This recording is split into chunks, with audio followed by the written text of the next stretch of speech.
Hello guys, magandang gabi. Ayan, welcome sa YouTube channel ko sa Kamutika TV. Maraming bagay na hindi na pwedeng ulitin. Kaya kapag sumaya ka, sulitin mo na. At kung hindi ka pa nakapag-subscribe, subscribe na. And thank you so much guys sa support. I appreciate it. And ayan, sa mga nandyan sa Pilipinas, ayan, shoutout sa inyo guys.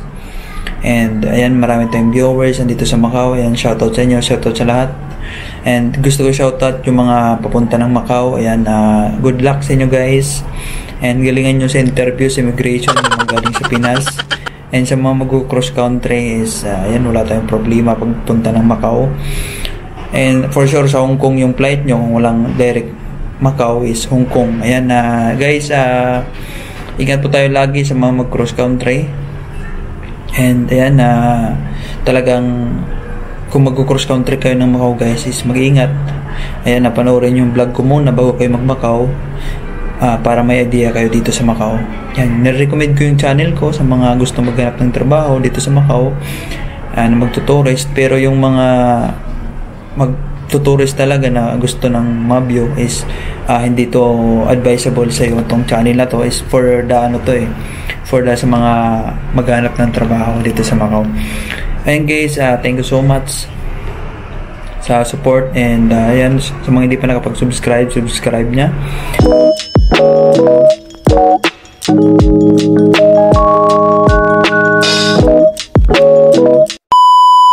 And sa mga andito sa Macau guys na may nalaman kayong gusto mag-Macau, i-share nyo tong vlog ko guys for info, knowledge about dito sa Macau sa paghanap ng trabaho. And sa mga naghahanap ng agency dito sa Macau, search nyo lang yung Kamutika TV, all agency dito sa Macau. Nasa playlist yan.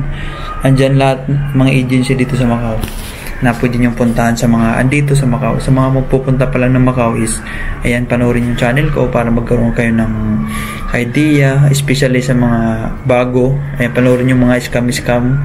Andyan may mga upload ako about this scam. Baka maka-encounter kayo, at least aware kayo sa mga nakakausap nyo. Kasi guys, maraming mga scammer dito sa Macau about sa job na yan. Mga trabaho mag-alok sa'yo is ayan, para magkaroon kayo ng awareness. Hindi yung para sa akin, na para sa inyo. And para aware kayo sa mga nangyayari dito sa Macau. Ayan, sasagutin lang natin guys. Ang daming nagtatanong na gusto nila pumunta sa Macau. Paano pumunta ng Macau? Ayan guys, is paano nga ba? Kung wala kang kamag-anak guys, is mahirap pumunta ng Macau. Wala kang kamag-anak dito sa Macau, is talagang tour ka lang. In-advise ko talaga guys is kayo, punta kayo sa Hong Kong or wag sa Thailand, Taiwan, Singapore yan. Tapos cross counter rin kayo dito sa sa Macau. Ayan, kumpletuhin nyo lang mga requirements. And siguro mga requirements kunti lang naman. Importante may pera ka, di ba? Pera na pang pocket money ba? And dapat magaling ka sumagot. Kumpletuhin mo lang ang requirements mo. For example, tour ka, sabihin mo lang punta ka sa Disneyland, and kung may trabaho ka, sabihin mo may vacation leave, ito pakita mo, ganun lang. Tapos may pera ka, pakita mo yung account mo. May pera ako dito sir, hindi naman yung laman, siyempre sabihin mo lang may pera ako sir dito. Siyempre bawal na ipakita sa publiko. Ayan, magtutur ka lang din cross country na dito sa Macau. Kasi guys, pag direct flight, tapos wala kang kamag-anak, yung mga galing sa Pinas, yung mga cross country, wala nang problema yan. Kasi dami nagtatanong sa akin sir, pag cross country, paano ba? Ano bang requirements? And guys, wala na pong requirements. Pagdating mo ng Macau, bigyan ka agad ng 30 days. Tandaan yun, 30 days ibibigay. And guys, panoorin nyo yung about visa dito sa Macau. Panoorin nyo, may vlog ako dyan para aware kayo kung paano extend, paano yung ganito, and para aware kayo, diba? Panoorin nyo guys yung mga vlog ko about may mga tanong kayo about visa. Yan, search nyo lang dun sa Kamutika TV, visa sa Macau, ganun. I-search nyo lang mga sabihin Kamutika TV agency, and lalabas na yan guys. Naka-upload na yun. And sa mga magmamakaw, yun nga, mahirap talaga magpunta ng Macau. Direct flight. Huwag kayong mag-direct flight. Iwasan nyo mag-direct flight kasi mahirap. Tsaka huwag na kayong kumuha pag return ticket guys. Huwag na kayong magdami ticket. Kumuha na kayo yung talagang totoong return ticket nyo. Hindi na dami. Para wala na kayong masyadong iisipin. Hindi na kayong problema. Ayan guys, yung mga cross countries, wala ng problema. Diba? Yung mga pupunta ng Macau is 30 days yun ibibigay kasi yung iba nalilito. Tingnan nyo agad guys yung visa nyo, 30 days yun ibibigay pagdating nyo ng immigration ng Macau. Wala nang interview dito guys. Huwag na yung alalahanin yung interview, wala na yun. Yung alalahanin nyo lang yung magaling sa Pilipinas dan sa immigration. Yan yung problema. Ang daming nag-struggle dyan sa mga immigration na yan. Advice ko naman sa mga andyan sa Pilipinas or nasa iba't ibang bansa na gusto mag-Macau, ayan guys, advice ko lang is sa ngayon, siyempre nagpaplano pa lang naman kayo, wala pa kayong budget. And guys, mag-ipon muna kayo ng budget. Yung advice ko, ipon muna kayo ng budget, siguro kahit mga 100,000 pesos okay na yan. Dito sa Macau nasa 10,000 na yun may get MOP, mga 12 ata mga ganun, or 13 ba? Basta mga ganun, may get 10,000 MOP na yun. And gawin nyo guys, ipon muna kayo ng pera, and then pag okay na, ayan, mag-pray kayo lagi na Lord, i-ready nyo na yung dyan, yung trabaho pagdating ko ng Macau, para pagdating ko diretso na. Ayan. Habang nagpaplano pa lang kayo sa Macau, pumunta, mag-pray na kayo. Ayan. Yun yung advice ko. Tapos apply kayo online guys. Sinasabi ko lagi online kasi nga effective yan guys. Totoo yung online. Apply yan yun online. Kahit mga nandito sa Macau guys, mag-apply kayo online. Online talaga guys is maganda mag-apply. Tapos damihan yung send ng CV. Dapat PDF guys, sa PDF damihan yung send ng CV, hindi lang isang beses, diba? Kasi iba, idol, ba't ganun? Nag-send ako ilang buwan na, hindi pa rin nag-reply. Kasi nga, isang beses ka lang mag-send. Isang araw, isa. Maya-mayain mo, mga 2 hours yung interval, send ka na naman. Ganun, hindi lang isang beses ka lang sa isang araw mag-send sa mga email na nandyan sa vlog ko. Ayun, tingnan nyo guys yung mag-search kayo ng application online sa Macau. Yan, lalabas yan mga in-upload ko. Doon kayo mag-apply. Habang nasa Pilipinas pa kayo, nasa ibang bansa pa kayo na gusto nyo mag-Macau, yan muna gawin nyo. Mag-online kayo, apply habang nandyan kayo. Kasi guys, yung mga yan, possible yan na magkaroon ng reply. Kasi ngayon guys, dito sa Macau is hiring yung mga hotel na mga 5 star. Yung mangyayari niyan guys, pag na-interview kayo, na-select kayo, is online application yun. And after that, pag nakapasa na kayo sa online interview, re-refer na kayo sa Icon sa Pilipinas. I-refer na nila kayo sa Icon, tapos doon na kayo mag-process ng mga requirements nyo, tapos medical, doon na yun. Siyempre may babayaran pa kayong placement doon sa Icon. Hindi natin alam kung magkano. Iba-iba naman kasi, iba-iba yung hotel na hawak nila dito sa Macau. Halos lahat hawak ng Icon dyan sa Pilipinas. Yan yung legit na agency guys dito sa Pilipinas pa Macau. At saka pag wala kang 5 star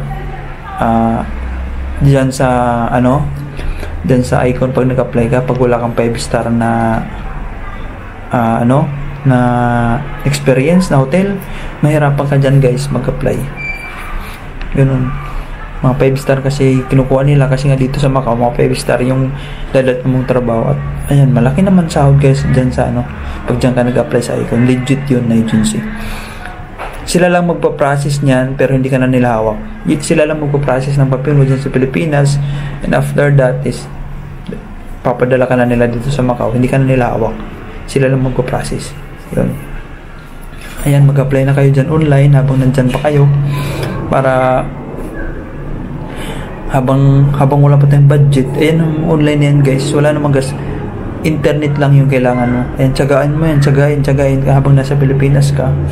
And pag nakaipon ka na, is kung wala pa rin tawag, is mag-Macau ka na. Kasi mas maganda dito sa Macau is nandito ka, pwede ka mag-apply online, pwede ka mag-apply ng walk-in.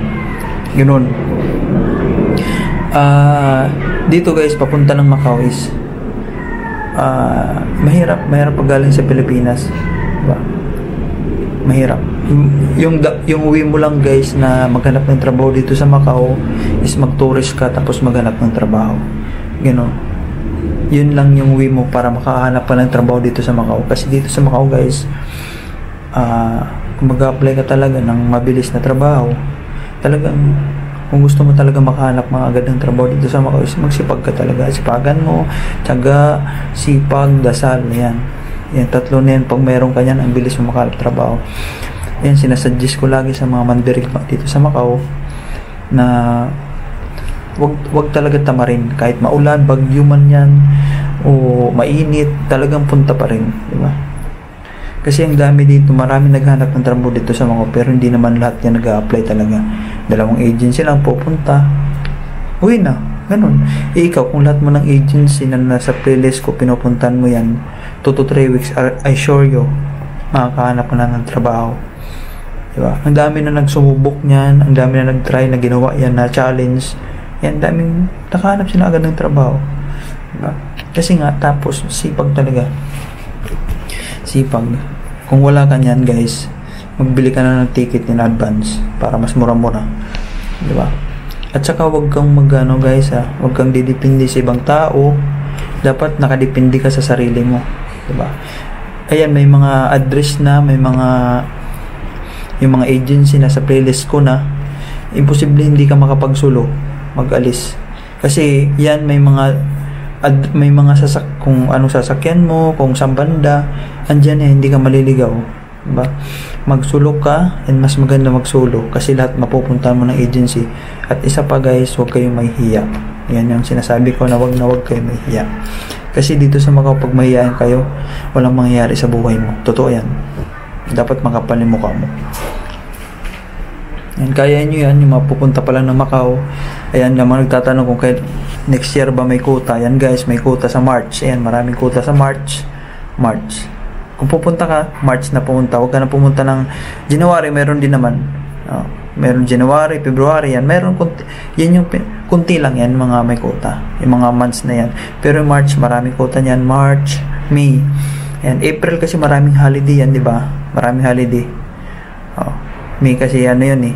Di ba dyan yan yung mga Biyernes Santo, yan, maraming holiday yan sa March, April. Mga May ka pumunta hanggang ngayon. May, June, July, August, September, October, November, December, yan. Maraming quota yan. Huwag lang kayo pupunta pwede naman, January, kaso nga lang, medyo limited lang yung mga quota niyan. Yung pinakamarami talaga is January, yung pinakamarami is March. Yan, January, meron din naman, pero limited lang. March, May, yan. Maraming renewal kasi yung mga month na yan. Kaya in-advise ko yung mga month na yan, pumunta kasi renewal yan dito sa Macau. Diba? Yan. Kaya yung mga nagbabalak ng Macau, yung month na yan, pumunta kayo. March, May, June, July, August, September, October, November, December, yan. Punta kayo. Mga months na yan. Marami yan. Tsaka guys, talagang dasal talaga. Prayer is the best talaga. Dasal kayo. And sipag talaga. Diba? Huwag kayong guys, positive lang dapat lagi tayo. And huwag tayong tatamarin. Yan yung pinakasakit natin, yung katamaran. Huwag tayong tatamarin.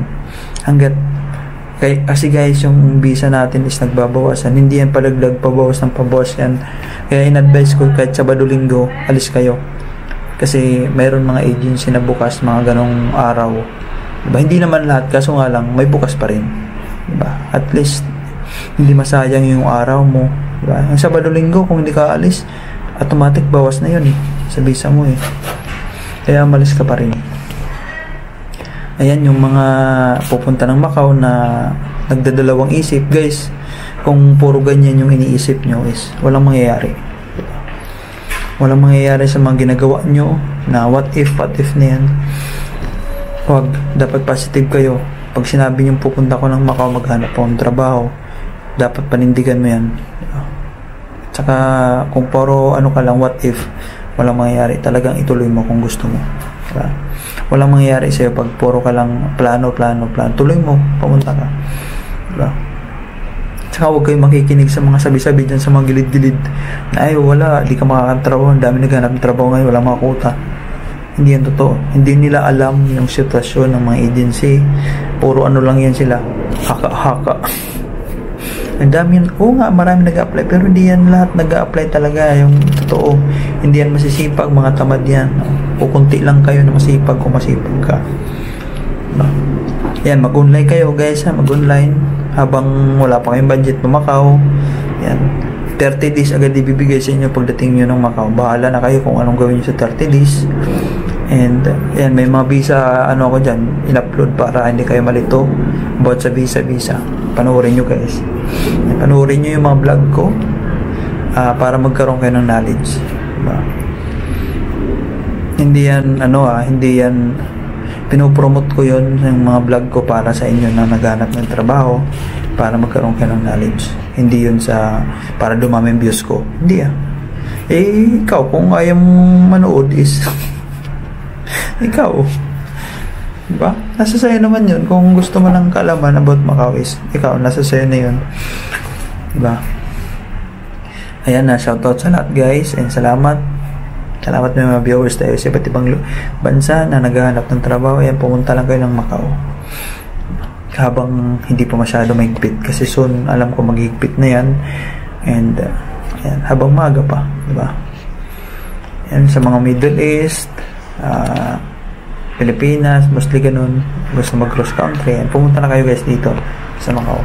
Ayan, kung gusto nyo maghanap ng sahod, ayan, mayroon mga tayo dyan, upload ng about sahod sa Macau. Yan guys, yan yung update natin. Ayan, yun paano pumunta ng Macau. Yun mga advice ko guys, paano yung kalakaran dito sa Macau, diba? Ayan, shoutout sa mga mandirigma na nawawala ng pag-asa dyan. Huwag kayong mawala ng pag-asa. Lahat yan nagkakatrabaho. Yung sinasabi ko lagi na hindi naman automatic, diba? Hindi naman agad-agad, pero makakahanap at makakahanap ka. Totoo yan. Lahat ng nagpunta dito sa Macau hanggang ngayon, ang dami namin nakahanap kami lahat ng trabaho, diba? Ikaw pa, kayo pa ngayon, diba? Lahat yan makakahanap. Ayan, winter na dito sa Macau. May winter dito guys sa Macau pagdating ng November pa December hanggang March yan, malamig. Ayan, may experience nyo yan yung lamig dito sa Macau. Ayan guys, salamat. And yun lang advice ko guys sa mga pupunta ng Macau. Paano pumunta, yan, may idea na kayo paano. Yun lang talaga yung kung gusto maghanap ng trabaho dito sa Macau is yun lang way. Pumunta ng Macau para ng tourist at saka apply online. Yun lang talaga yung way, diba? Saka sipagan nyo kung andito na kayo sa Macau, talagang sipag. Huwag talaga kung titigil. Dapat ipangako mo sa sarili mo yan na hindi talaga ako titigil. Talagang lakad araw-araw, diba? Huwag kayong tamarin kung huwag kayong tamarin kasi yun lang naman pinunta nyo dito maghanap ng trabaho. Pag nakahanap na kayo ng trabaho is yan, hindi na kayo maluwag na yung pakiramdam nyo, diba? Kaya galingan nyo lang sa trabaho pag nakahanap na kayong trabaho, diba? Ganun guys yung ko. Sa mga naghanap naman ng boarding house dyan guys, boarding house, i-search nyo lang. Ayan, tirahan sa Macau sa YouTube. Ayan, lalabas na yan. Nandyan na yung information paano maghanap ng bahay dito sa Macau. I-search nyo guys sa YouTube channel ko yung tirahan sa Macau. Ayan, lalabas na yan dyan guys yung mga upload ko about sa tirahan sa Macau para magkaroon kayo ng idea, diba? Ayan na, magkano ba budget idol papunta ng Macau? Ayan na, kahit mga 100,000 lang or 50,000 dala mo dito sa Macau, pwede na yan, kasya na yan, diba? Huwag mong isipin yung pera. Pag nandito ka na, magagawa na ng paraan yan sa Pilipinas. Yung importante is makapunta ka ng Macau, and ito lang talaga yung kumbaga ito yung way mo mag-tourist tapos maghanap ng trabaho dito sa Macau. Yun lang ma-advise ko. Sa Pilipinas, legit na agency lang is Icon, wala nang iba. Kung may sa inyo dyan na sinabi, magbayad ka lang sa akin, ipaprocess ko yung mga papel nyo dito sa Macau kasi hiring. Huwag kayong magpapaniwala dyan guys. Mark my word. yan guys, ito sinasabi ko. Ang dami na encounter ko ng mga mandirigma dito sa Macau na yan, na-scam sila dahil dyan sa gusto na nila magkahanap ng trabaho. Alam nyo guys, sa totoo lang, sinasabi ko lagi na huwag kayong magmadali. Talagang daan kayo sa proseso, kasi pag hindi kayo dumaan ng proseso, andyan papasok na yan, scam, ganun.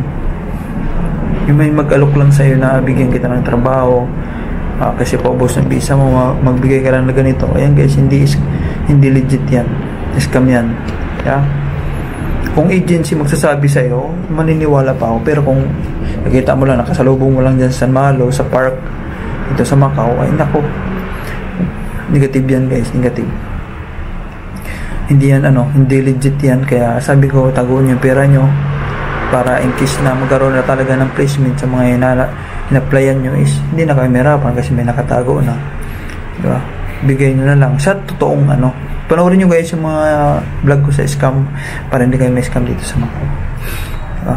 Ayan yung mga vlog ko na yan, is mga legit yan, may source yan, based on experience yan guys, hindi yan gawa-gawa, diba? Para sa inyo yan, para hindi kayo para ma-aware kayo dito sa Macau.